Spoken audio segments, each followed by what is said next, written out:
Hello investors. दोस्तों, एक ऐसी इंडियन कंपनी जिसका काम शायद आपको कभी न्यूज में ना मिले, लेकिन क्वाइटली ये कंपनी स्टील, पावर और सीमेंट जैसे सेक्टर्स के लिए इंडस्ट्रियल गियर्स बनाकर इंडिया के इंजीनियरिंग ग्रोथ की बैकबोन बन गई है और अब ये साइलेंट परफॉर्मर ग्लोबल लेवल पर एक्सपांड कर रहा है। मैं बात कर रहा हूँ दोस्तों एलेकॉन इंजीनियरिंग की।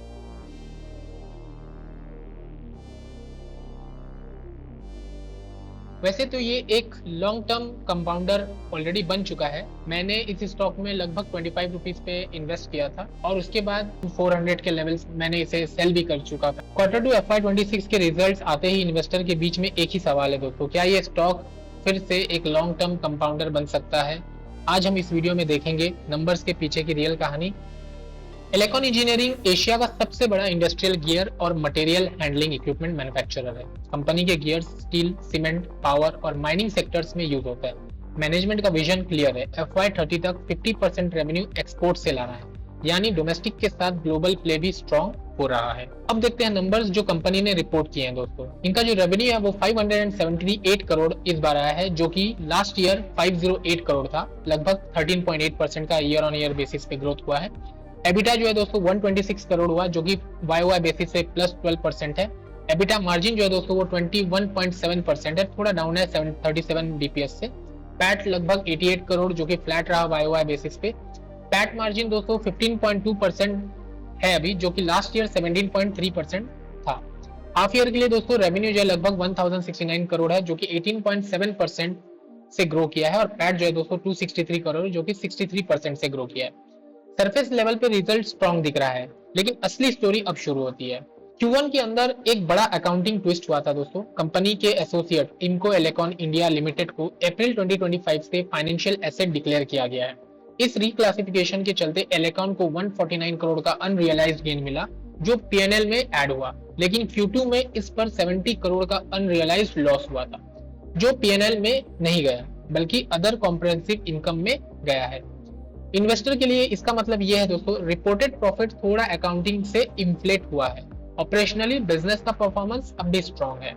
दूसरा हिडन फैक्टर दोस्तों यह है कि कंपनी ने MHE डिवीजन के एक पुराने डिस्प्यूट में आर्बिट्रेशन को जीता और उससे 25 करोड़ का सेटलमेंट इनकम आया, जो कि 9.75 करोड़ अदर इनकम भी मिली। ये वन टाइम आइटम है जो कि रेगुलर नहीं है। अगर इसको एडजस्ट करें तो एक्चुअल ऑपरेशनल रेवेन्यू जो है 1044 करोड़ होगा और एडजस्टेड पैट जो है वो 175 to 185 करोड़ हो सकता है। अब असली बिजनेस परफॉर्मेंस देखते हैं। जो गियर डिवीजन है दोस्तों वो रेवेन्यू 441 करोड़ प्लस 9% और EBIT 85 crore, margin 19.2%। MHE division में रेवेन्यू दोस्तों वो 137 करोड़ है, जो कि 33% से ग्रो हुआ है और एबिट जो है वो 35 करोड़ है, जिसमें मार्जिन 25.7% का है। इससे पता चलता है कि गियर बिजनेस जो है वो स्टेडीली ग्रो हो रहा है, और जबकि MHE segment fastest growing division बन चुका है एलेकॉन इंजीनियरिंग का। ऑर्डर इनटेक में अगर देखें दोस्तों तो लगभग 688 करोड़ का रहा, 28% YOY ग्रोथ हुई है। इनके CMD मिस्टर पटेल ने कहा है डोमेस्टिक और एक्सपोर्ट डिमांड दोनों स्ट्रॉन्ग है। ऑटोमेशन, R&D और मॉडर्नाइजेशन से हम लोग ग्लोबल स्टैंडर्ड्स पे कम्पीट कर रहे हैं। कंपनी अब 2650 करोड़ FY26 रेवेन्यू टारगेट पे ट्रैक पे है। कंपनी के ऊपर दोस्तों डेट नेग्लिजिबल है, कैश एंड बैंक रिजर्व्स भी काफी अच्छा है और ऑपरेटिंग कैश फ्लो भी काफी अच्छे हैं। इससे ये पता चलता है जो कंपनी की बैलेंस शीट है वो काफी क्लीन है और कंपनी कैश रिच और ऑलमोस्ट डेट फ्री है। एक शॉर्ट टर्म नेगेटिव चीज जो मुझे देखने को मिली इनके क्वार्टरली रिजल्ट्स में दोस्तों वो ये है कि मार्जिन पे थोड़ा कॉम्प्रेस हुआ है। रीजन उसका ये है कि हायर एम्प्लॉय कॉस्ट और low margin domestic orders. Management expect कर रहा था कि H2 FY26 में export led high margin orders से ऊपर ले जाएंगे, लेकिन जो हो नहीं पाया। कंपनी 3 पिलर्स पे फोकस कर रही है, production innovation through R&D, automation for efficiency और एक्सपोर्ट एक्सपांशन। गोल यही है दोस्तों, FY30 तक हाफ रेवेन्यू ग्लोबल मार्केट से लाना है। ये एलेकॉन को एक डोमेस्टिक से ग्लोबल इंजीनियरिंग लीडर बना सकता है। अगर इन्वेस्टर्स के नजरिए से देखें तो ऑपरेशनल ग्रोथ 40% है, जो कि स्टडी है। मार्जिन्स बेस्ट इन क्लास है, जो कि लगभग 21% का है। ऑर्डर विजिबिलिटी भी काफी स्ट्रॉन्ग दिख रही है और बैलेंस शीट भी काफी क्लीन है। तो प्रॉफिट की वजह से थोड़ा अकाउंटिंग में इन्फ्लेशन आया है, लेकिन लॉन्ग टर्म में ये कंपनी एक स्टडी कंपाउंडर बन सकती है। कैपिटल गुड सेक्टर के लिए रिवाइवल के साथ एलेकॉन का ग्रोथ स्टोरी अभी बस शुरू हुआ है। तो दोस्तों वीडियो में अब आगे बढ़ते हैं और देखते हैं टेक्निकल एनालिसिस। टेक्निकल एनालिसिस में हम जानेंगे इसके सपोर्ट एंड रेजिस्टेंस लेवल और अभी फिलहाल करंट मार्केट प्राइस पे क्या पोजीशन इसमें बन सकती है उसके बारे में जानते हैं। तो दोस्तों ये रहा एलेकॉन इंजीनियरिंग का डेली चार्ट। अगर आप देखें दोस्तों तो इसने एक टॉप बनाया है और काफी अच्छी रैली दी है। मैंने आपको जैसा कि बताया, हमने 25 रुपीज के आसपास बाय किया हुआ था और वो 25 रुपीज जो है यहाँ पर वीकली चार्ट में देख लेते हैं हम लोग।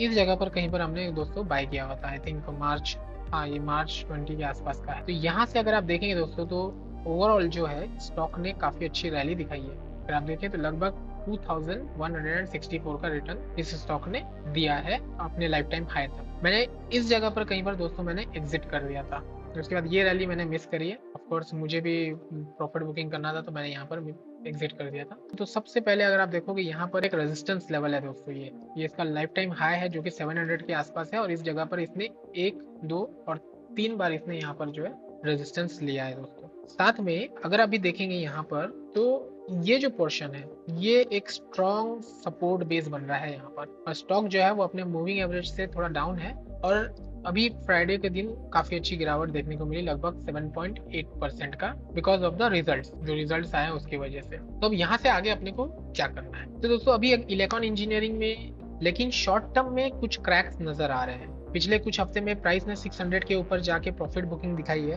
और अब वो वापस एक इंपॉर्टेंट सपोर्ट जोन के पास कंसोलिडेट हो रहा है। अगर हम ओवरऑल स्ट्रक्चर देखें तो कंपनी अब भी लॉन्ग टर्म पॉजिटिव फेज में है, लेकिन जो स्पीड और मोमेंटम पिछले रैली में था वो अब क्लियरली कूल डाउन हो चुका है। मार्केट अब बैलेंस्ड है, ना बायर्स एग्रेसिव है ना सेलर्स पैनिक मोड में।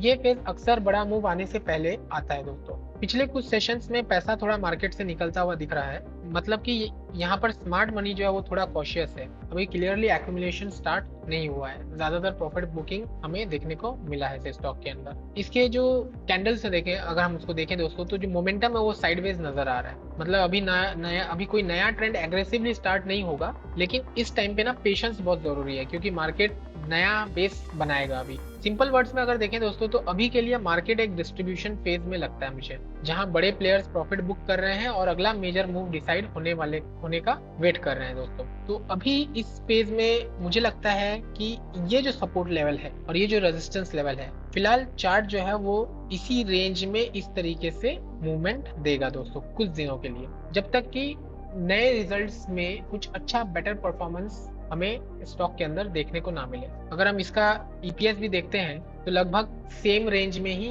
ईपीएस जो है आया है दोस्तों इस बार का, उसमें 0% का ग्रोथ है। इसका मतलब है कि काफी साइलेंट रिजल्ट रहा ये। तो मुझे लगता है अभी फिलहाल इसमें जो है दोस्तों, क्योंकि कंसोलिडेशन का फेज रहेगा और अगर अपना पर्सपेक्टिव लॉन्ग टर्म है तो फिर हम लोग इसको एक्यूमुलेशन कर सकते हैं। अगर हमारा पर्सपेक्टिव शॉर्ट टर्म है तो शॉर्ट टर्म में फिलहाल तो अभी ये बेरिश है, कंसोलिडेशन में है, बेरिश बायस के साथ है। क्योंकि दोस्तों डिस्ट्रीब्यूशन फेज में है तो हम लोग जो रीएक्यूमुलेशन है वो 540 जोन के आसपास किया जा सकता है, और जब तक ये 590 के ऊपर क्रॉस नहीं करेगा तब तक इसमें एक बुलिश मोमेंटम नहीं आएगा दोस्तों। लेकिन लॉन्ग टर्म में एक बुलिश स्ट्रक्चर इंटैक्ट है। इसके लिए हमें ब्रेकआउट अगर होता है इसके अंदर तो हमें कंफर्मेशन लेना होगा, वो हम आने वाले वीडियोस में उसमें कवर करेंगे। लेकिन अभी फिलहाल जो है ये एक्यूमुलेशन के थ्रू ही इसके अंदर इन्वेस्टमेंट करना सही होगा। दोस्तों अगर आप मेरे चैनल पर पहली बार आए हैं और अगर आपको इस तरह की वीडियोस पसंद आती हैं तो डेफिनेटली सब्सक्राइब करिए, क्योंकि मैं हर हफ्ते कुछ ऐसे ही वीडियोस लेकर आता हूं अलग अलग स्टॉक्स के एनालिसिस के। और साथ ही दोस्तों इस वीडियो को लाइक जरूर करिएगा ताकि मेरा भी हौसला बढ़े।